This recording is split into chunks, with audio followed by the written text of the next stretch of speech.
Hi everyone, it's Elle. Thank you so much for tuning in. Today's vlog is going to focus on skincare, and for those of you who don't follow me on Instagram, I started a segment called Skincare Mondays, and today I have a special guest with me, Lauren. Hey! Hi, Lauren. Thank you so much for joining us. Of course, yes. So before we get started, I wanted to make sure that I let you guys know that everything that Lauren and I are going to cover strictly comes off from experience. It's not professional advice, and so if you're someone who is suffering from severe skincare diseases, please do seek professional help. Today we're going to be talking about eczema, and I'm so excited to have Lauren here because she's going to share her own personal story. Eczema, according to skinofcolorsociety.org, eczema is the second most frequent skin disease affecting people of color and one of the most common seen in infants and children overall. So personally, I'm not directly affected by eczema, however my 1-year-old is. And so this is really important that I'm able to understand better what I could do to help him. And I'm so grateful for you, Laura, because you're going to share your experience. Sure. It's long, so I'll try to keep it short. But I also had eczema when I was a baby. Yeah. And from a very young age, I started using topical steroid creams to treat it. Yeah. And growing up, it was basically like it felt like I continued to have to get stronger and stronger prescriptions to treat the eczema, and different things would flare it up, like the weather or dust. And so when I was younger, I never connected it to my diet. College, I went to Howard University in Washington, D.C. Yeah. And about my junior or senior year, I started noticing certain foods seemed to break out my eczema more, and my skin would break out in cycles. So It was like my face would like break out and then it would clear up and I would be fine. Yeah. And then it would break out again, and I just kept going through these patterns after I graduated. But I started by cutting out dairy, and that made a huge difference for my skin. And then later I cut out gluten. Mm-hmm. But another big thing was the topical steroids that I continued to use. Right. And so this was probably like a year or so after I graduated. I no longer had a doctor from the school because I wasn't a student anymore. Right. And I ran out of the prescription that I was using. Instead of like being responsible and taking care of it, I was like, I'll figure it out later. Yeah, I don't need it. And my skin started breaking out like crazy. Like I was getting light patches all over the place. And I would wake up and my eyes would be swollen shut. Yeah. And that's when I started connecting it to the food. Right. But later I realized that it was because I had run out of the prescription too, and so my body was going through a withdrawal process. Right. But I didn't really realize that until 2014, which was more years after I graduated. Yeah. But I was still using the steroid creams on my hands and the insides of my elbows. Yeah. And it was like I was going through a tube in like a week or two. And so I was like, what's the point of using this, because it's not working? So I just stopped. And again, my body went through the withdrawal process, but I didn't understand what was going on. But this time it was like insomnia, panic attacks. My whole body was just going crazy. And so eventually I moved home because I was like, I need to figure out what's going on with me. Right. And I actually found a whole online community of people who were going through the same thing, topical steroid withdrawal. Mm-hmm. I mean, it took probably like, I don't know if it took a whole year for me to find that. Yeah. But it took a really long time. Like I was going to doctors and they just kept wanting to prescribe me more creams, but I wanted to know what's causing the eczema. Right.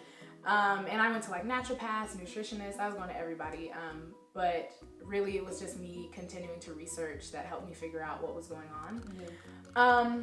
And so I tried tons of different healing diets. So Lauren, you're an actress. Yes. And your job requires you to be in front of the camera a lot, Yep. under the lights, Mm-hmm. which, and makeup all Mm-hmm. the time, which, does play something on your skin as well. So how does eczema affect your career? Well, I will say it has affected it less than I thought it would. Okay. When I first moved home, again, so I moved home because of the issues with my skin, because it was like, again, I was like, I had light patches all over my body. I couldn't sleep. And at the time, I didn't know why it was all happening.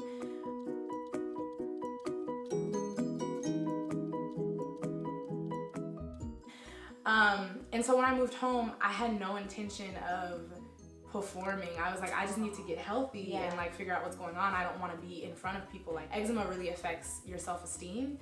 Even just like interacting, like even just now interacting with people when you first meet people. I have eczema really bad on my hands. So even just shaking people's hands, I'm like, ugh, they're gonna feel my skin. And it's not really that big of a deal anymore, just because I've had it for so long now that it's like, well, it is what it is. When it comes to like makeup, what have you found works for you and what routine doesn't, I guess? I try to go as natural as I can. Which is kind of hard for stage makeup, just for getting makeup that's like, you know, very pigmented. And then also being a Black woman, there's not, a lot of times I'll find natural makeup lines and they'll have like 2 colors for brown people, and I'm like, well, those aren't gonna match me because it's not the right undertone, or it's just, I have this app on my phone, but it's basically like you can scan products. It's like food and beauty products to see healthy living. You can scan products and it'll give it a rating from like 1 to 7. And so the lower the rating, it's like the less toxic it is. So I use, for foundation, I use FX now. And when I scanned it on Healthy Living, it had like a 1 or a 2. That's really good. And so looking at the ingredients, it's not completely natural, but it's a lot better than, you know, a 7. And I also just recently got this 100% pure, it's a primer. Thank you. Yes. So this is actually completely natural. I don't mean to cut you off. Primers, I have always said over and over again, are so important because they work as a barrier between makeup and your skin. They not only just enhance your makeup, but they also just kind of protect your skin from all the stuff that comes with makeup. The 100% pure primer, it's worked a lot better than the previous ones that I was using, and I feel like it really moisturizes my skin and like helps the makeup go on smoothly. So I really like it. So what about your skincare routine? Now, life without makeup. Basically, there's this doctor called Dr. Aaron. Okay. And he has a big following online. And basically, the way that he treats eczema is he uses a topical steroid diluted in a moisturizer with an antibacterial. Oh, wow. Because a lot of people who have eczema also have staph infection. Because when you have eczema and you scratch, you have open wounds on your skin, so it's easier. Everyone has staph on their skin, but when you have open wounds, that gets into your, you know, your bloodstream and you get an infection. And so that was another missing piece that I didn't know going through this whole process. And so I decided to go back to steroids. Okay. But I actually did that. So again, some people have great success rates with it, and you know, his solution is you do multiple applications a day and then you taper down. So that your body can, I guess, get better. So does he have his own, or is he saying with what you have, the steroid that you have, that you diluted with moisturizer? He does consultations with people. So I found him online and did a consultation with him, and he gave me a prescription, and you have to find a doctor who's willing to go this way. And I did. But I haven't even shared this on my blog yet. But I'm kind of regretting going that route. Because I started that in August of 2016, and it's now April of 2018. So 2 years ago. Almost 2 years, and I'm still dealing with like really bad eczema. And I feel like I just should have stuck with the natural route. So I'm trying to find a way to get back on it. Get back. But I'll be honest, I'm kind of afraid to completely stop using them because I'm afraid that I'm going to go through another withdrawal process. To take my makeup off, this isn't an everyday, it is an everyday skincare thing for me now because I'm in a show. Time out. It should be everybody's everyday thing. Anytime you use makeup, you have to take it off. The ingredients in makeup are so harsh, they're not for your skin. And I'm always talking about removing your makeup. I used to sleep in my makeup in college, but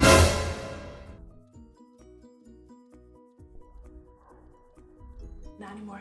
It's okay, I did the same thing. I can't even lie. I can't do it anymore. I'm afraid that I'll wake up and my eye will be swollen shut. Did you know that you remove your makeup and then you cleanse your face. That's what I okay, do. so I won't always do it. There's some days where I'm just so tired. I'm like, these wipes are just gonna work. Not everyone can use wipes. I know a lot of people whose makeup I've done, they're like, wipes just don't do it for me. So there's like natural oils like jojoba oil. Olive oil does it too. Coconut oil for those people who are not allergic to coconut oil. I use witch hazel sometimes. That's a good one. Yeah. And that's really good for your skin too because it can act like a toner. Yeah. That's how I use it. That's good.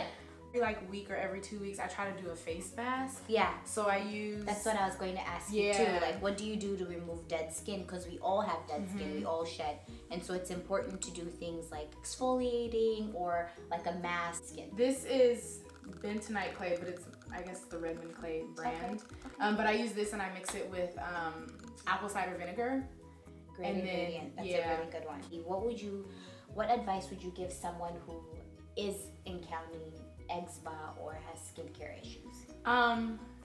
Well, kind of what you said. Like, do your research. Like, yes, get help from a medical professional, but a lot of the stuff that I found out, that I learned about, was online and learning from other people who were going through the same thing as me. And also, I would say, learn from your mistakes, but don't beat yourself up if you fall off the wagon. And by that I mean, like, I've tried so many different types of healing diets, and like, it's things like that are really hard to stick to, just because, especially when they're very specific, because one, food is such a social thing, and whenever people want to get together, let's go eat, let's grab a drink, let's do this, and it's when I first moved home, you know, I wasn't going out, I wasn't seeing people, so it was easier to stick to that because all of my time was dedicated to getting better.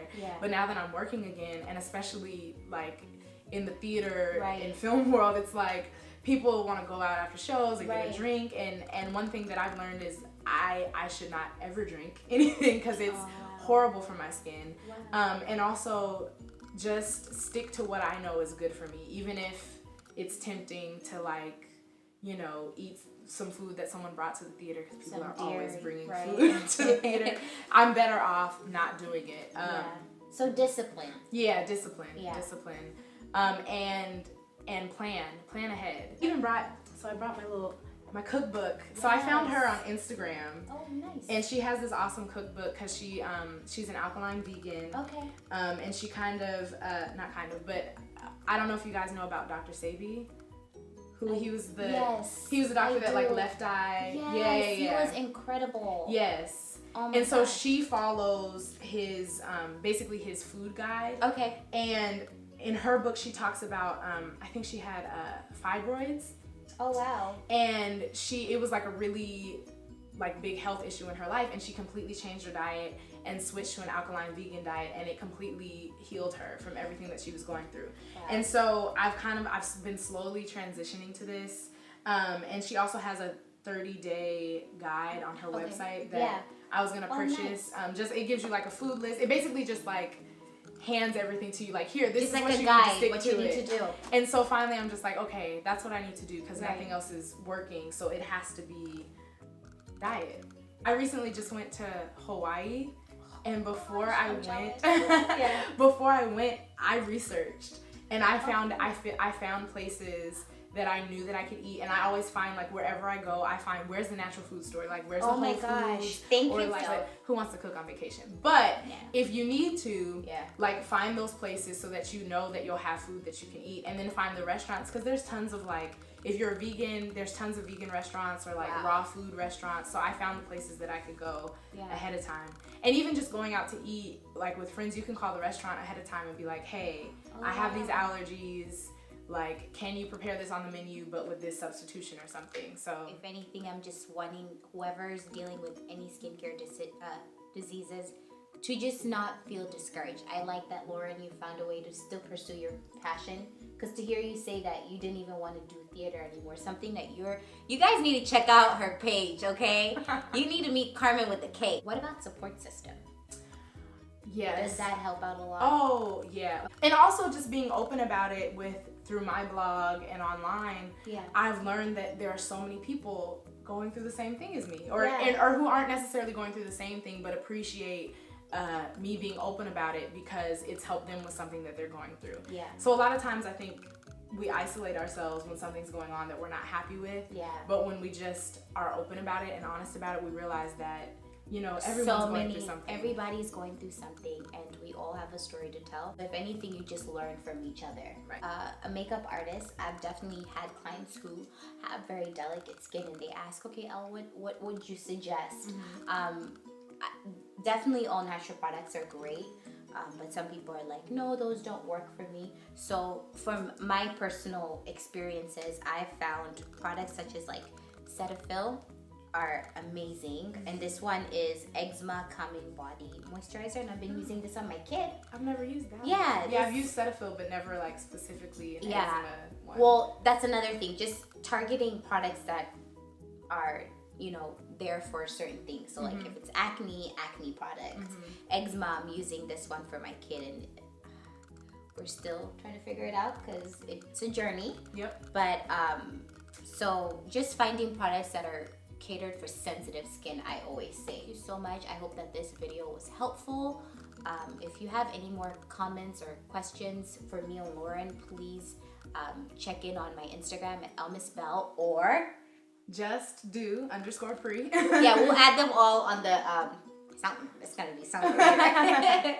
Thank you so much. If you like this video, give us a thumbs up, and if you like it even more, subscribe. I can never say that word right. What is it, Lauren? Subscribe. Tongue twister, and then English is a second language, but that's another topic. Thank you so much, and we'll see you next time. Thank you. Yay!